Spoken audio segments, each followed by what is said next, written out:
Quando eu estava olhando, e nós temos aqui uma multidão, e isso me faz lembrar que Jesus olhava para a multidão, e quando ele olhava para a multidão, ele amava a multidão. Na linguagem bíblica, ele tinha compaixão pela multidão.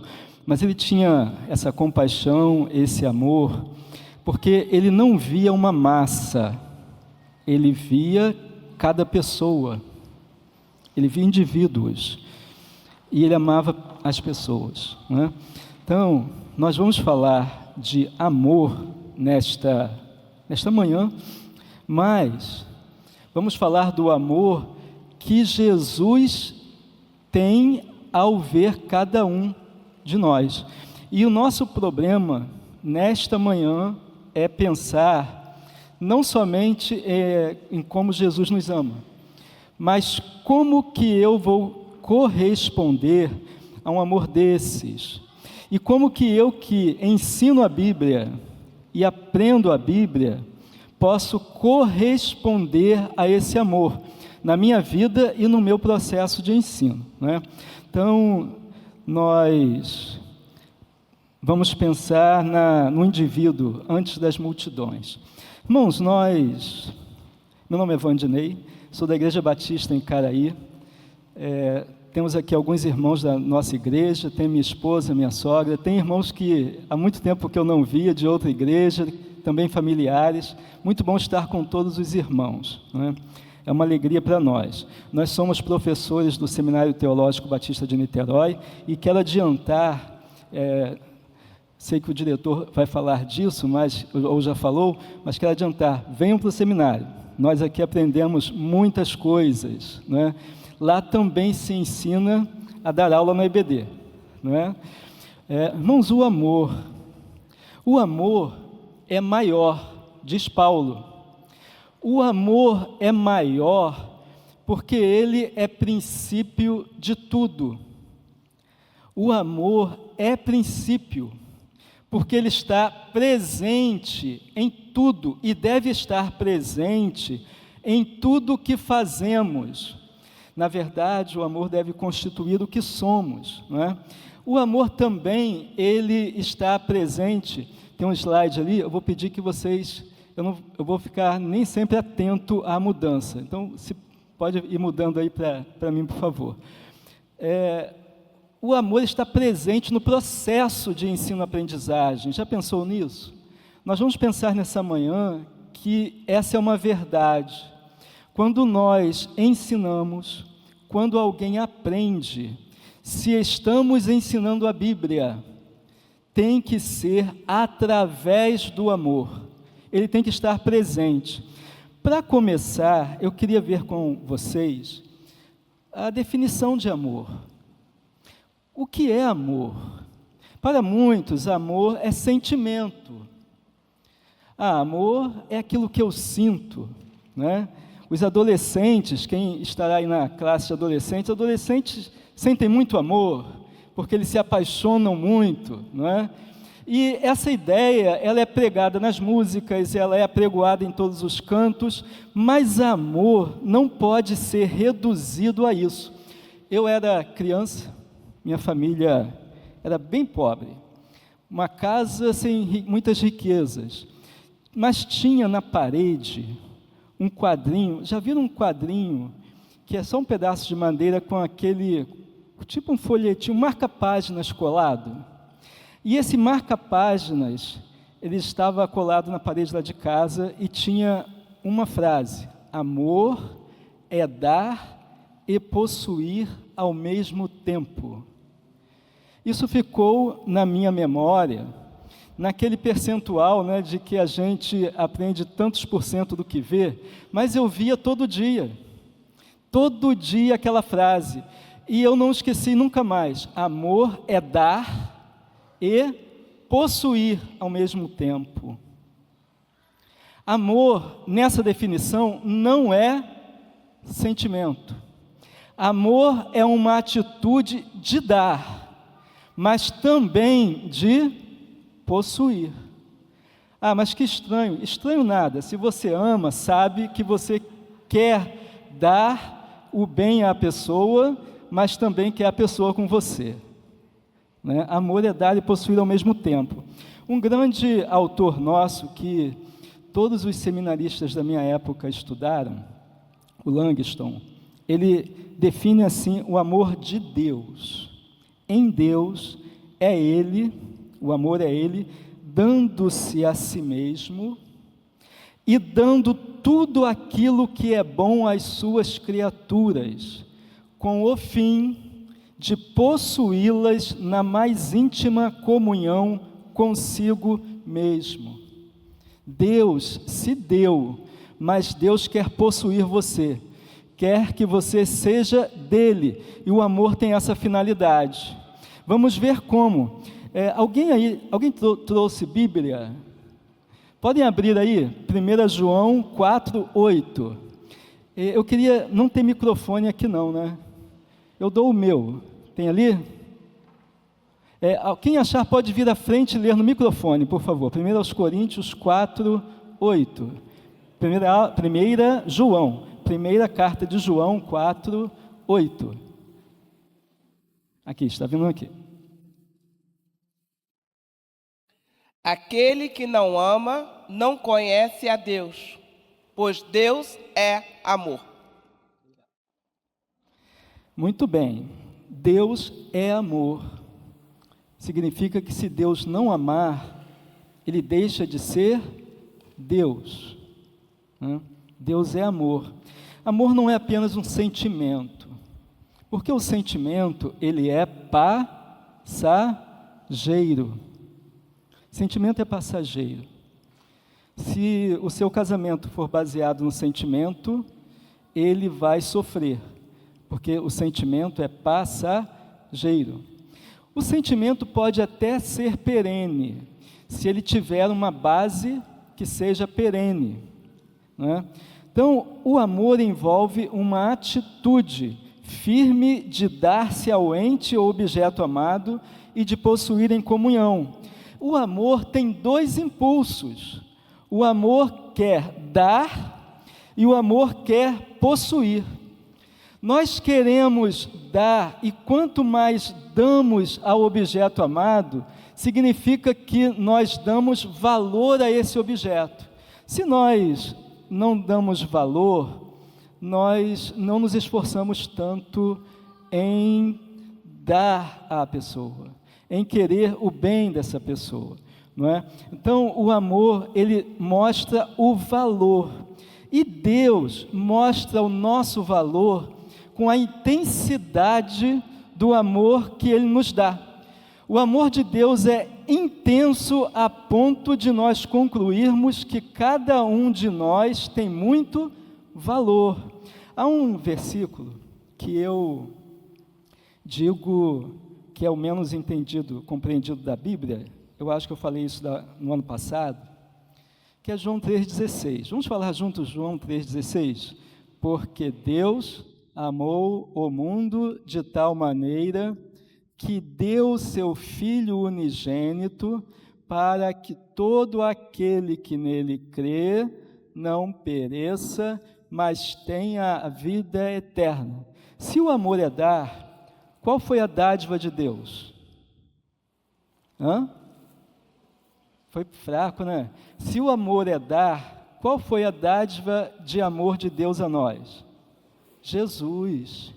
Se Jesus é o Filho de Deus e é Deus, isso nos mostra como é o amor de Deus por nós? Mostra. Agora, muitos entendem esse versículo e até traduzem errado na Bíblia.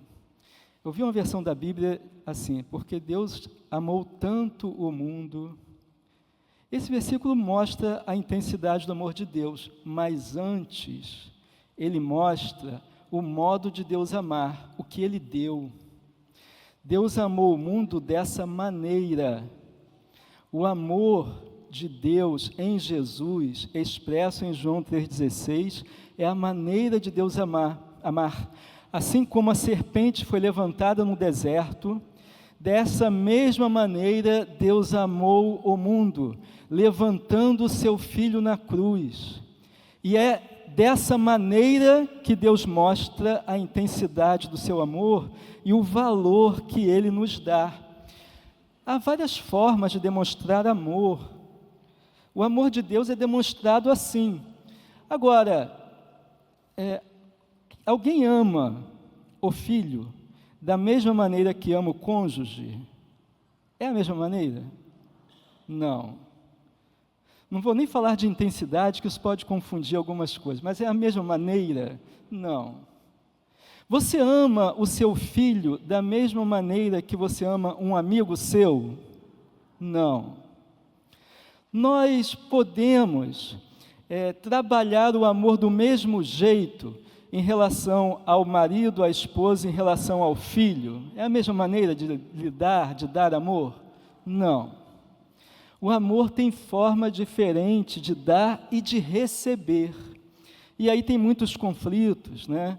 Porque às vezes a forma de dar amor não bate com a forma de receber. Às vezes, né, a esposa gosta de receber o cuidado da casa como demonstração de amor, né? E o marido é bom de demonstrar de outra maneira. E aí ele está tentando demonstrar, mas não entendeu a forma de receber, dela receber. Para receber o amor de Deus, é importante saber como receber o amor de Deus. Deus nos dá valor e Jesus se deu por nós. O amor de Deus está relacionado com a santidade de Deus, o amor e a santidade. Irmãos, amor e santidade andam juntos porque Deus não tem atributos separados. Deus, Ele é totalmente harmônico no que Ele é de fato, nos seus atributos.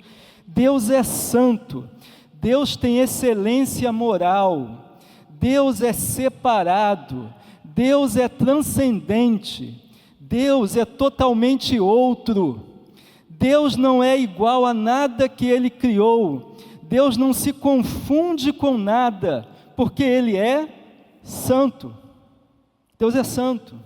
Deus é distinto. Deus, porque Ele é santo, tudo o que Ele faz é santo. Todos os seus atos são santos. Logo, o seu amor é santo. Deus é santo. Deus, Ele, por ser santo, nós podemos confiar que Ele é fiel. Nunca vai ser imperfeito conosco. Nós podemos, então, confiar no seu amor, porque Ele é santo. E porque Deus é santo, lembram que amor é dar e possuir em íntima comunhão. O nosso Deus que nos ama, acompanhe o raciocínio, o nosso Deus que nos ama é santo. Para nos ter em comunhão, nós precisamos ser santos. Como que Deus ama alguém que não é santo? Ele ama, mas Ele ama para ter comunhão conosco. Aí não dá, porque nós não podemos corresponder ao amor de Deus, porque não somos santos. O que Deus tem que fazer? Imaginem, o que Deus tem que fazer para ter comunhão conosco? Não entendi. Está um zum. Se Deus é santo, e eu preciso ser santo, mas não sou, o que Deus tem que fazer comigo? Santificar. Quando Deus dá Jesus, a forma de Deus nos amar é dar Jesus para nos fazer santos, para nos ter em íntima comunhão. Deus exige que sejamos santos. Sede santos, porque eu sou santo. Jesus falou: sede, pois, vós perfeitos, como é perfeito o vosso Pai, que está nos céus, né? Deus não seria santo se não fosse amor, né? E não seria amor se não fosse santo, né? Se Deus não fosse amor, Ele seria interesseiro. Deus não é interesseiro, né? Só alguém perfeito ama perfeitamente e oferece a sua santidade. Tem uma falsidade que dizem por aí, mas o mundo ele tenta confundir nossa mente. Já ouviram uma frase assim: ninguém é de ninguém? Já ouviram? Ninguém é de ninguém. Isso é para isolar você. Que coisa boa é pertencer. Pertencer. Pertencer a alguém, pertencer a um grupo, pertencer a Deus, não é? Ninguém é de ninguém é uma mentira. Precisamos pertencer. O amor busca pertencimento. Só que tem um problema. Outra mentira que falam assim: o amor de Deus é incondicional. Ih, pastor, aí não fala no contrário do que eu penso não, que eu vou ficar com raiva de você, né? O amor de Deus, irmãos, o amor de Deus não é incondicional. Deus dá a si mesmo para nos possuir em íntima comunhão, mas só vai nos ter em íntima comunhão se nós formos santos. É incondicional? Deus deu seu Filho ao mundo para que aquele que crê tenha vida eterna. Jesus uma vez disse em João 14, 22, aquele que tem os meus mandamentos e os guarda, esse é o que me ama. E aquele que me ama será amado de meu Pai. E eu também o amarei e me manifestarei a ele. Até que isso aconteça, não se engane. Vou falar uma coisa difícil, né? Deus não ama você. Ele ama o mundo, mas só tem relacionamento individual com você, só tem íntima comunhão de amor com você, se você corresponder ao amor dele que veio primeiro, pela fé, obedecendo a Jesus. Ensinar a Bíblia em amor é querer que eu, professor, e ele, aluno, ambos nós, aprendamos a obedecer a Deus, para que Ele nos santifique e possamos ter comunhão com Deus. Ensino sem amor, na EBD, ensino de Bíblia sem amor, não chega a lugar nenhum, porque o amor é que motiva, que dá o objeto final, que dá o resultado final. É tudo com base no amor. Falei de amor e santidade, tem também uma relação de amor com verdade. Amor e verdade. Amor sem verdade não é amor, verdade sem amor não nos interessa. Efésios 4:15. Antes, seguindo a verdade em amor, cresçamos em tudo naquele que é a cabeça, Cristo. Tem gente muito verdadeira. É bom lidar com gente verdadeira. Mas tem gente que é verdadeira, mas não tem amor. E o que ela faz? Ela joga algumas verdades na lata que só destroem a outra pessoa. Não é? Verdade sem amor pode ser usada não para a edificação, mas para a destruição da pessoa. A verdade precisa do amor. Agora, eu já vi um pastor falar assim: aquela irmã, ela tem esse problema, não vamos indicá-la para o cargo, não. Mas não vamos falar para ela o motivo, porque ela não vai entender. E aí tomam-se decisões sobre a vida dos outros, mas não há preocupação de que aquela pessoa corrija o problema que ela tem.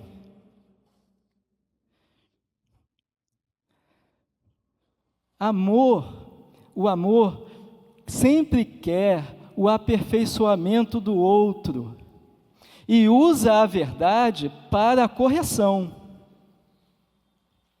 Não há amor sem verdade, mas a verdade sem amor também não edifica. O professor avalia alunos com a verdade. Em geral, não se tem prova na EBD, né? A gente não faz prova. Algumas fazem, mas em geral não se faz prova na EBD. Mas o professor precisa avaliar aluno. E às vezes o professor não está nem avaliando, mas o aluno vem e se avalia com o professor e abre o coração. O ensino está dando resultado. Porque nós precisamos avaliar, se temos amor, para aperfeiçoar, ajudar a aperfeiçoar a vida do aluno. Amor e justiça. Amor tem relação com a justiça. Eu não sei se vocês já ouviram essa história, acho que eu falei da outra vez, mas faz parte desse contexto. Uma criança muito pobre ganhou uma bicicleta. E o pai, ele se esforçou muito, comprou aquela bicicleta. E ele estava feliz da vida com a bicicleta. E o ladrão veio e roubou a bicicletinha dele. Já ouviram essa história? Não sei. Já roubou a bicicletinha dele. E pegaram o ladrão. A bicicleta já tinha sido vendida por centavos para comprar alguma droga, né? E pegaram o ladrão. Foi para o juiz. Irmãos, quem for advogado, esqueça um pouco as questões legais. A moral é outra, tá? Teve um aluno que eu contei isso, e ele... mas na lei, na questão não é a lei brasileira. Né? Vamos abstrair a lei brasileira. Chegou diante do juiz, e o juiz ouviu a história do ladrão. Ele estava arrependido. E estava mesmo. Arrependido. E o juiz ouviu aquela história, amou o ladrão. E o ladrão pediu perdão. E o juiz perdoou o ladrão por causa do amor. Porque ele estava arrependido. E eu pergunto, ele foi justo? Foi ou não foi? Por quê? O menino. Vocês são fera, né? O menino. Você ama um e esquece do outro. Como aquele juiz poderia amar e fazer justiça? Não estou amando esse editor. Toda hora eu olho e vejo um da minha infância. Eu vejo alguém assim. É amor que fala. Mas vamos lá.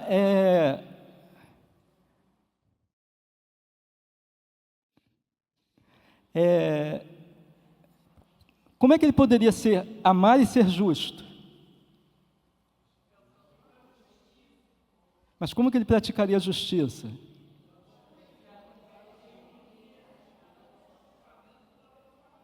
Eu ouvi várias coisas ao mesmo tempo e não entendi nenhuma. Vamos lá. Levanta um e fala. Dando a bicicleta para o garotinho. Você ia falar o quê? Sim. Mas se o juiz quer amar o ladrão e ser justo com o garotinho, para ele perdoar o ladrão, ele tem que dar a bicicleta para o garotinho. Ele não pode perdoar às custas do prejuízo do outro, não é? O que Deus fez? Eu sei que o juiz no Brasil não pode fazer isso, tá? Mas o que Deus fez? Deus quis nos perdoar porque Ele nos ama. Mas Ele não podia fazer isso passando pano no pecado. O que Ele podia fazer para amar e ser justo? Ele que perdoa, pagou o prejuízo. Não é? Então, amor e justiça andam juntos. E por fim, nessa etapa, o amor é compromisso. A primeira vez que eu aprendi isso foi num livro da Joerp. Tinha tanto livro bom, né, irmãos? Joerp. Emoções pode-se confiar nelas? James Dobson, um psicólogo, e ele dizia ali que as emoções são voláteis, né? Mas o que permanece é o compromisso assumido. Deus, Ele na cruz assumiu um compromisso conosco. Deus, Ele não fez isso somente por sentimento.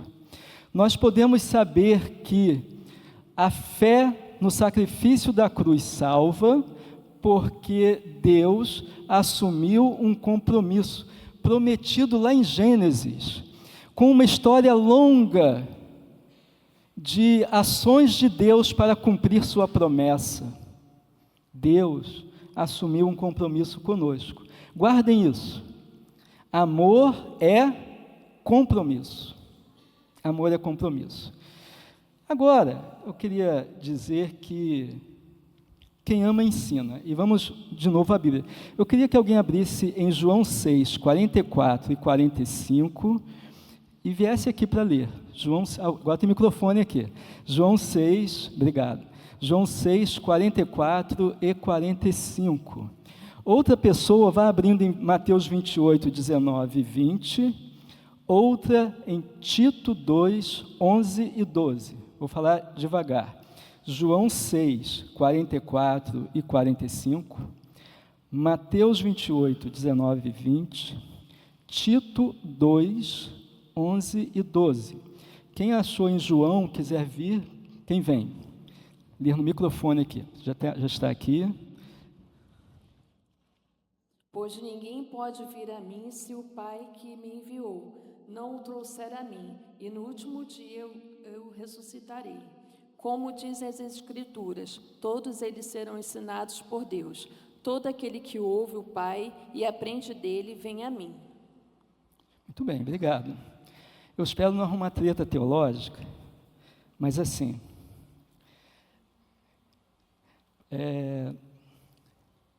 o Pai, Deus amou o mundo, amou a todos, né? E diz aí que Deus, o Pai, ensina a todos. Deus ensina a todos. Por que eu li esse texto? Porque quem ama ensina, e Deus que é amor está dizendo que ensina. Ensina aqueles que em João 3,16 diz que Ele quer salvar, né? Aqui nós estamos tratando de um ensino para quem não é crente. EBD ensina a quem não é crente? A EBD poderia evangelizar também? Mas o ensino para quem não é crente é igual? Tem os mesmos objetivos, o mesmo conteúdo? Não. Então, vamos diferenciar o ensino aí. Aqui é um ensino para o ímpio, não é? Deus ensina o ímpio. Deus ensina o ímpio. Sinal que Deus acredita que aqueles que Ele fez a sua imagem e semelhança são capazes de ouvi-lo quando Ele fala. Tá certo? Porque alguns acham que Deus só ensina aqueles que Ele determinou que quer ensinar. Deus ensina a todos. Só que tem, assim como em nossas salas de aula, tem aqueles que dão ouvidos e aqueles que tampam os ouvidos. E diz que o Pai, Jesus está citando Isaías, né? Deus, quando ensina a todos, tem aqueles que ouvem. Aqueles que ouvem, aprendem. E aqueles que aprendem, Deus faz uma coisa impossível a qualquer pessoa. Ele pega e coloca diante de Jesus. Se é assim, eu não tenho problema, nem de... O pessoal fica discutindo se o verbo conduz, se é arranca e arrasta, tanto faz, porque esse que ele, vamos usar o pior cenário, esse que ele arranca de onde está e coloca diante de Jesus, esse foi responsabilidade dele parar para ouvir a Deus. A fé vem pelo ouvir a palavra de Deus. Como que Deus ensina? Deus ensina pela sua palavra. Quem para, ouve e obedece, obedecer é crer, Deus pega e entrega a Jesus e está salvo. Aí começa o nosso discípulo. Mas há ensino. Se chega alguém não crente em sala de aula, saiba que Deus quer falar a ele. E você vai ter a habilidade de falar ali para crentes e não crentes, mas os objetivos são diferentes. Você não vai querer que um não crente cresça à estatura de Cristo.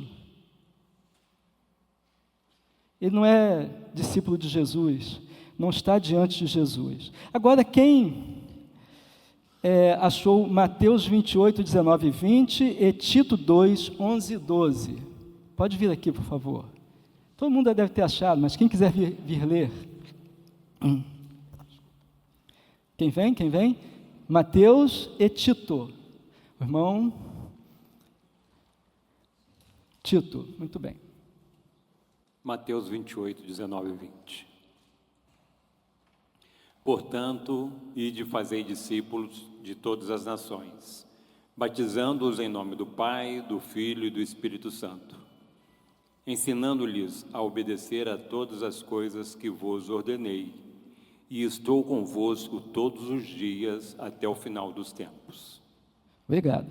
Então, vejam só, tem o conteúdo, tem o obedecer o conteúdo para ser amado por Deus.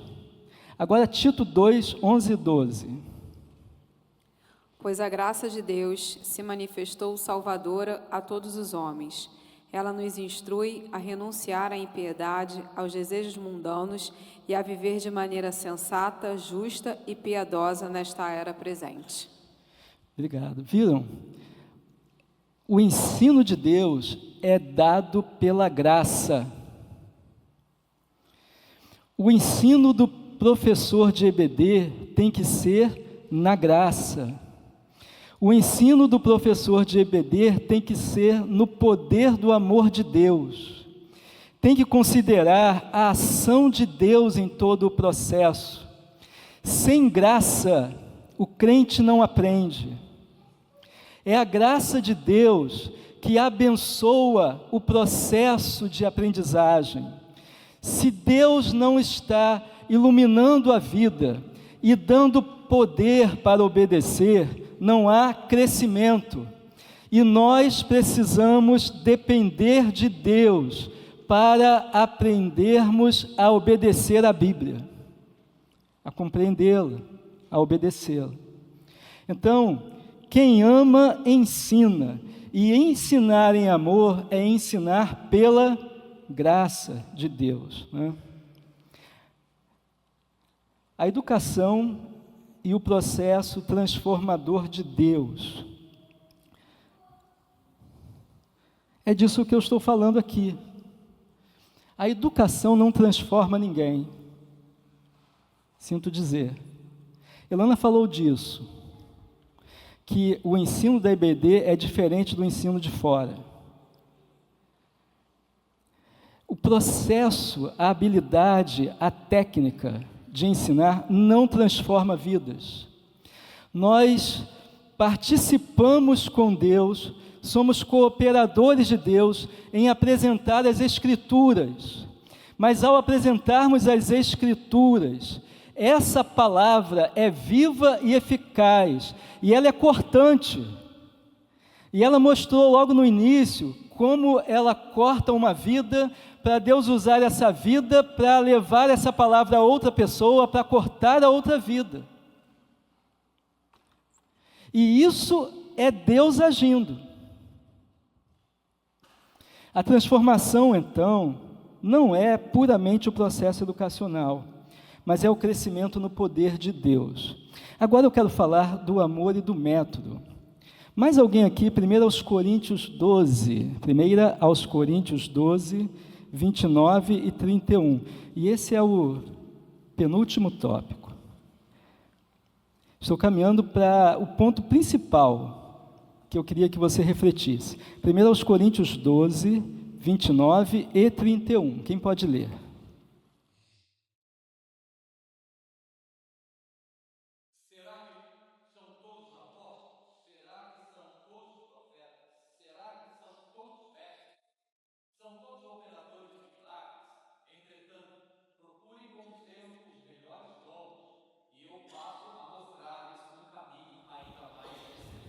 Obrigado, Inês. Vejam, são todos professores, mas seja o que nós formos de dom ou tivermos, há um caminho que é excelente. Paulo chamou de caminho. E o que é método? O que é método? Método em ensino também. O que é método? Método é forma. Método é também a ideia de caminho. Eu, de vez em quando, subo a serra, né? Eu posso fazer vários caminhos. Eu poderia, se tivesse dinheiro, né? Tem gente que tem muito dinheiro, poderia ir pelo ar, né? Eu poderia ir pelo ar. Eu posso ir pela terra, né? Dependendo se fosse em outro lugar, poderia ir pela água. Só que eu posso ir pela estrada de carro, eu posso ir de ônibus, eu posso ir de bicicleta, como digo que fui, mas com muita ajuda, né? De bicicleta. Eu tenho várias técnicas para seguir um caminho. Se eu for pelo ar, eu posso ir de helicóptero. Eu posso descer uma montanha de parapente. Eu tenho várias técnicas para trilhar um caminho. Paulo está dizendo que o caminho, o método excelente de exercer qualquer dom é o amor.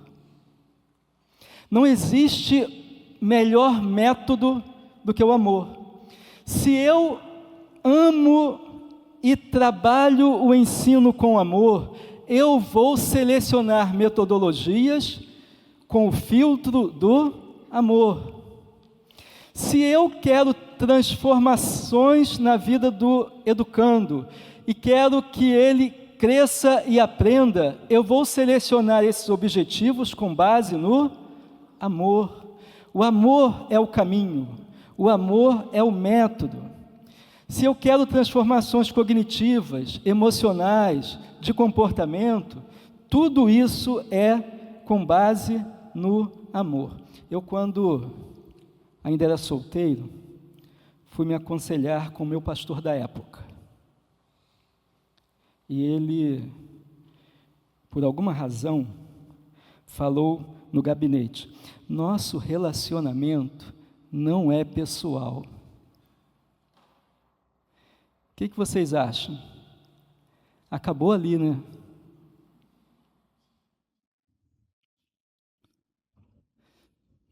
Meu pastor não tem um relacionamento pessoal comigo? Acabou ali. Então, nós precisamos ter a metodologia do amor. Ele podia ter qualquer técnica ali. Tinha acabado. Tinha acabado. Por fim, eu quero falar sobre o amor e a motivação, que é o nosso tema. Motivação, quem estuda motivação no ensino, fala de autoconservação e expansão. O que é isso? Todos nós queremos nos proteger numa posição e queremos expandir essa posição.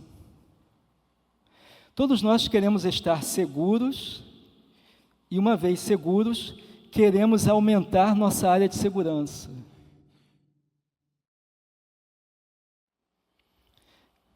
Autoconservação e expansão. Nós queremos nos satisfazer numa posição e depois galgar novos postos. Alguns levam isso às últimas consequências, mas é natural que seja assim. né? Então, há uma tensão entre estar satisfeito e ficar inquieto. Uma vez que eu consigo ficar satisfeito, agora eu quero avançar. É uma tensão, né? E isso é a base da ideia de motivação, trabalhar com isso, né? Todo o nosso comportamento é para chegar a um equilíbrio, para depois arrumar um novo desequilíbrio, para se organizar de novo, e assim a vida vai se movendo. Nessa questão, nós temos vários motivos fisiológicos, sensoriais, atividade física, atividade mental, relacionamento social. Ou seja, nos relacionamentos sociais, nós queremos estabilidade, mas muitos de nós gostamos de conhecer novas pessoas, não é? Fisiologicamente, queremos estar saudáveis, mas alguns vão para a academia para ficarem mais saudáveis. E assim vai essa relação, não é? E a partir disso, nós pensamos em motivação extrínseca e motivação intrínseca. Motivação extrínseca tem mais relação com... fugiu a palavra? Estimular. Estimular é de fora para dentro.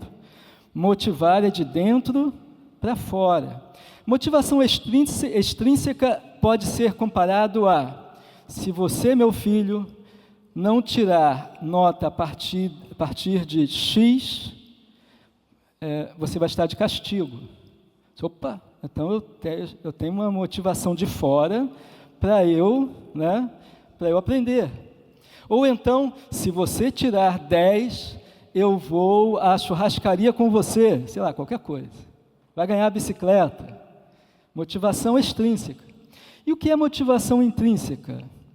Eu vou fazer um curso, eu imagino que seja o caso de todos aqui. Não é porque eu vou galgar postos em determinado lugar, mas eu quero aprender aquilo. Aquilo vai me dar uma estabilidade, aquilo vai me dar uma segurança, aquilo eu tenho curiosidade, eu quero aprender aquilo. Isso é motivação intrínseca. Motivação intrínseca. Sabe o que acontece em relação ao amor? É que o amor é exatamente o que nos motiva de dentro para fora. O amor motiva de dentro para fora e de maneira estável. Diz Paulo que o amor jamais acaba. O amor, ele nos faz ser persistentes. O amor não nos deixa desistir.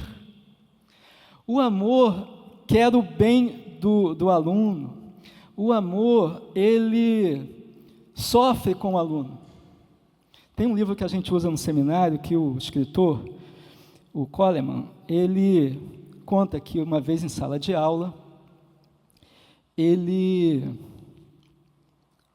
ensinou, em alguns momentos da sala de aula, ele ensinou sobre o amor de Deus. E um dia uma aluna teve um grande problema de saúde com ela ou com a família, e estava, acho que foi um filho, e estava no hospital, e ele visitou a família, aquela aluna ali, não tinha o que dizer, sentou e ficou. Depois ela falou: eu nunca compreendi tanto o amor e o cuidado de Deus, né? Porque o amor encontra maneiras de se expressar. O amor, ele faz uma coisa que nenhum método faz. Sabe qual é o problema da transmissão, que a Elana chama tanto a atenção? É que o processo tradicional de ensino procura transmitir informação. Mas a informação parando na mente não chega a mudar o comportamento. Mas para a informação sair da mente, e eu acredito que todo o processo começa na mente. Paulo diz: transformai-vos pela renovação do vosso entendimento. Tudo começa na mente. Pedro disse, primeira carta de Pedro, capítulo 4, versículo 1, armai-vos com este pensamento. Se alguém já morreu, já cessou do pecado. Então, pense assim que você não peca. Tudo começa na mente. Mas precisa sair da mente e se transformar em vida. Portanto, eu acredito em transmissão. Mas transmissão de informação é a grande falha do processo educacional histórico. Mas eu acredito em transmissão de vida. E transmissão de vida, ela tem um fio de contato e de transmissão chamado amor. É o amor que transmite vida de uma vida para outra. Portanto, o amor que precisa ser a nossa motivação. Por fim, eu queria só lembrar como Deus fez assim com algumas personagens da Bíblia. Primeiro, como Deus ensinou Abraão em amor. Preste atenção nisso. Deus tinha feito promessas a Abraão, prometeu um filho. O filho era uma promessa antiga, da semente da mulher nascerá um que esmagará a cabeça da serpente. E ele promete a Abraão, você vai ter um descendente. E veio Isaac. E ele estava já grandinho, né? Adolescente, entrando aí na adolescência. E Deus chega para Abraão e fala, olha, Abraão, eu quero o seu filho em sacrifício. Por que Deus fez isso?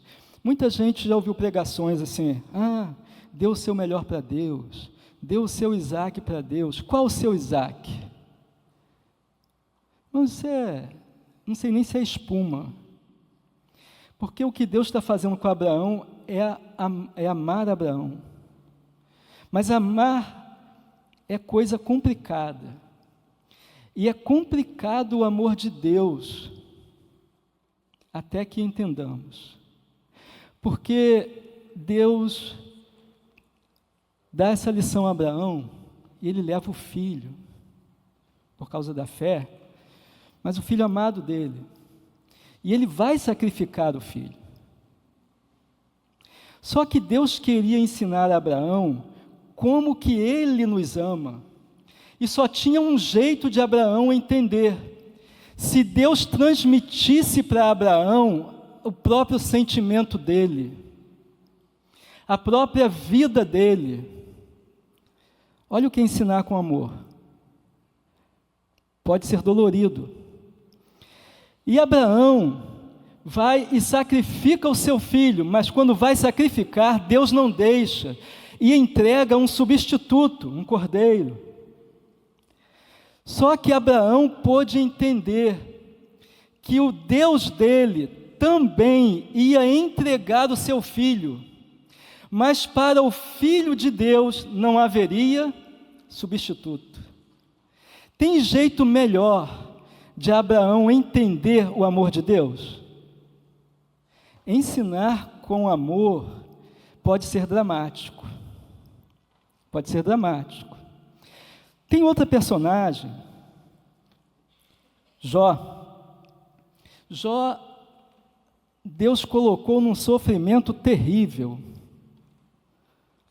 Foi Satanás? Sim, mas Deus permitiu, né? E Jó pergunta muito a Deus. Né, Nubia? A gente estava conversando sobre perguntar, né? Jó perguntou muito. Jó perguntou muito a Deus. E Deus responde uma série de coisas, mas Deus respondeu o que ele queria responder, não na forma que Jó perguntou. Só que Jó entendeu e disse, pois é, eu o conhecia de ouvir falar, mas agora te veem os meus olhos. Irmãos, ensinar com amor é se revelar de uma maneira que pode ser até dolorida. Porque se revelar é dolorido. E, por fim,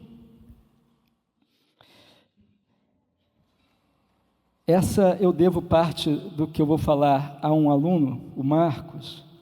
Ele lembrou do episódio de Jesus restaurando Pedro. Pedro tinha traído Jesus, negado Jesus. Jesus tinha avisado: Pedro, antes que o galo cante, 3 vezes me negarás. Irmãos, eu era criança, eu não entendia isso. Qual o sentido? Antes que o galo cante. O galo canta a noite toda. Eu morava, e hoje moro de novo no subúrbio. Às vezes hoje não tenho ouvido não, mas quando eu era criança, eu ouvia o galo. Lá longe, vou imitar galo aqui. Lá longe. E eu sabia que o galo não tem hora certa para cantar. Como é que Jesus fala, antes que o galo cante, 3 vezes me negarás? Isso não faz sentido, irmãos, Jesus ele foi de uma precisão que a gente não está atento nem à arqueologia, nem à Bíblia, que o livro de Marcos esclarece, o Evangelho de Marcos. O canto do galo era 3 horas da manhã, porque a guarda romana, que também tinha em Jerusalém, ela de 3 em 3 horas era trocada. Eles tocavam uma trombeta e opa, está na hora de tocar, vou descansar, vem o outro, e aí trocavam a guarda. E como a de 3 horas da manhã, que é 6 da tarde, 9 da noite, meia-noite, 3 da manhã e 6 da manhã. Como o de 3 da manhã era madrugada, era o canto do galo. E o verbo lá não é nem cantar, é soar. Então, Marcos fala dos horários, das vigílias da noite, e quando ele cita as de 3 da manhã, ele fala o canto do galo. Está na Bíblia. Aí quando eu descobri isso, gente, Jesus foi preciso. Pedro, antes de 3 horas da manhã, você vai me negar 3 vezes. E aí, na terceira vez que ele nega, toca, 3 da manhã. Olha a profecia, E a gente não entendendo. Aí Pedro trai. Jesus morre, ressuscita, chama Pedro no canto. Pedro, vem cá. Você me ama? Eu sei que tem 2 linhas de pensamento, mas quem pensa diferente, lamenta. Porque o verbo que Jesus usa é o ágape. E eu falei que tem vários jeitos de amar, não é? E no grego, esses vários jeitos têm nomes diferentes. E aí Jesus, eu não vou falar ao pé da letra a história certinha, mas Jesus pergunta a primeira vez, eu vou falar em português assim: Pedro, você agapau-me? Você me ama? Aí Pedro: Senhor, eu filéu-te. Pedro sabia e não tinha coragem de dizer que amava como Deus, porque ele tinha traído. Jesus pergunta, ele fala, apacenta, aí troca os verbos, mas não vou focar nisso, apacenta as minhas ovelhas. Tá bom, você não me ama com amor ágape, mas eu aceito o que você consegue me dar. Porque o que salva é a fé, Então, eu aceito o filéu. Aí pergunta a segunda: Pedro, você agapau-me? Jesus pergunta de novo. Aí ele fala: Senhor, eu filéu-te. Apacenta as minhas ovelhas. Ensina as minhas ovelhas. Cuida delas. Com o amor que você consegue. Mas Jesus pergunta a terceira vez: Pedro, você filéu-me? E aí o texto diz que Pedro ficou triste, porque na terceira vez, Jesus disse filéu. O Senhor sabe de todas as coisas. Eu apenas filéu-te. Tá bom, Pedro, apacenta as minhas ovelhas. Mas sabe o que um aluno me alertou em sala de aula? A gente aprende com aluno, viu? Aluno é sem luz, essa palavra não combina, Ele falou o seguinte: só que Pedro, no final da vida, teve que amar a Deus com agape, porque o amor que Jesus deu a ele morrendo na cruz, ele teve que morrer também sacrificado. Então, irmãos, vamos ensinar com amor, o amor que temos, porque com a graça de Deus, ao final da vida, vamos ter aprendido a amar como Deus nos amou, porque Ele vai nos ensinar, não é? Porque se a graça de Deus nos ensina, ela vai nos ensinar a corresponder ao amor de Deus, e é só com o poder dEle que nós somos capazes disso.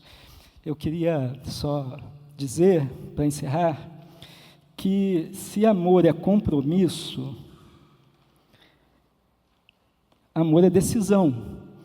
E eu desafio a você e a mim, em oração, que nós assumamos um compromisso de ensinar com amor, o amor que formos capazes de devolver a Deus, mas um amor que queira amar a Deus ao máximo e que se entrega a Ele para que Deus ensine a amar. Você quer ensinar?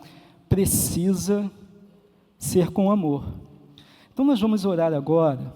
Eu não vou pedir que ninguém venha à frente, fazendo igual a Ilana falou, né? Aplicação para a vida, vem à frente, não é? Não, mas vamos orar juntos agora. E se você quiser, vai dizendo amém, né?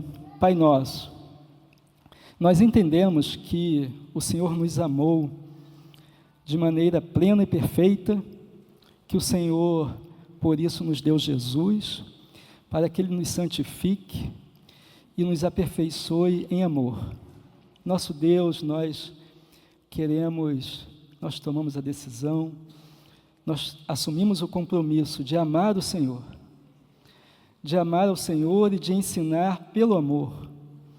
Nosso Deus, enche o nosso coração desse amor, para que, ao terminarmos a carreira de cooperadores do Senhor no ensino, nós tenhamos aprendido com o Senhor a amar plenamente. Nós pedimos em nome de Jesus. Amém.